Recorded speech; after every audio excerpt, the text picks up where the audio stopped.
নমস্কার, আমি নিত্যানন্দ খাঁড়া।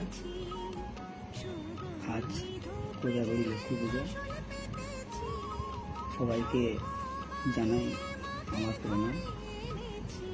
তো আজ 6 অক্টোবর সোমবার। তো এই 6 অক্টোবর বলার কারণ, এই 6 সংখ্যাটা আমার জীবনের সঙ্গে অনেক রকমভাবেই জড়িত। যেমন আমার ডেট অফ বার্থ 6 তারিখ 6 ফেব্রুয়ারি। তো আমি অসুস্থ ছিলাম, তো যে হসপিটালে আমি কেবিনে ভর্তি ছিলাম, তো সে কেবিন নম্বরও 6 ছিল। তো আরও একটা 6 সংখ্যা আছে। হ্যাঁ, তো যাই হোক, শুভ কোজাগরী লক্ষ্মী পূজা। সবাইকে প্রণাম জানাই। যদি কিছু ভুল করে থাকি